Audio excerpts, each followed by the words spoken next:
വേദപുസ്തകത്തിന് വിശ്വാസത്തിന് വേണ്ടി ഇറങ്ങിത്തിരിച്ച ഒരു കുടുംബമായിരുന്നു അബ്രഹാമിന്റെ കുടുംബം. ഈ കുടുംബത്തിന് മറ്റാർക്കുമില്ലാത്ത ഒരു ക്വാളിറ്റി കുടുംബത്തിനകത്തുണ്ടായിരുന്നു. ഈ കുടുംബത്തിനകത്ത് ഒരു വിശ്വാസമുണ്ടായിരുന്നു. ഈ വിശ്വാസം എന്ന് പറയുന്നത്, എന്റെ ദൈവം എന്നെ നടത്താൻ ശക്തനാണ്, എന്റെ ദൈവം എനിക്ക് വേണ്ടി വഴിയൊരുക്കാൻ ശക്തനാണ്, എന്റെ ദൈവം എനിക്ക് വേണ്ടി കാര്യങ്ങളെ സാധിപ്പിക്കാൻ ശക്തനാണെന്ന് ഒരു മനുഷ്യൻ വിശ്വസിച്ചു. വിശ്വാസത്താൽ സാറയും വാഗ്ദത്തം ചെയ്തവൻ വിശ്വസ്തൻ എണ്ണുകയാൽ പ്രായം കഴിഞ്ഞിട്ടും പുത്രോത്പാദന ശക്തി പ്രാപിച്ചു. ഇന്ന് രാവിലെ വലിയ നഷ്ടപ്പെട്ടു പോയി, എല്ലാം അവസാനിച്ചു എന്ന് പറഞ്ഞിരിക്കുന്ന ആരെങ്കിലും ഇതിനകത്തുണ്ടെങ്കിൽ നീ ഇതിനെ തിരിച്ചു പിടിക്കണം.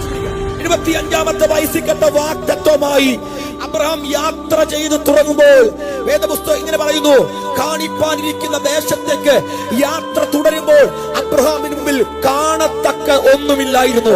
പുറപ്പെടാൻ പറഞ്ഞ ദൈവം മാത്രം അബ്രഹാമിനോടൊപ്പം നിൽക്കുകയാണ്.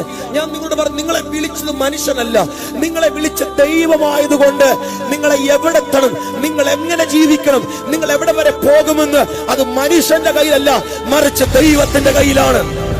എല്ലാം എതിരാണെങ്കിൽ ദൈവം നിങ്ങളുടെ പക്ഷത്തുണ്ടെങ്കിൽ, ബൈബിളിൽ ദൈവം അനുകൂലമെങ്കിൽ പ്രതികൂലം ആരും നിങ്ങളുടെ കൂടെ ഇല്ലെങ്കിലും ദൈവം നിങ്ങളുടെ പക്ഷത്തുണ്ടെങ്കിൽ, ഞാൻ നിങ്ങളോട് പറയുന്നു, വിജയം നിങ്ങൾക്ക്. ദൈവം നിങ്ങളുടെ പക്ഷത്തുണ്ടെങ്കിൽ എത്രയൊക്കെ തോൽവിക്കൂടെ പോയാലും നിങ്ങൾ തോൽക്കത്തില്ല, മറിച്ച് നിങ്ങൾ വിജയിക്കും.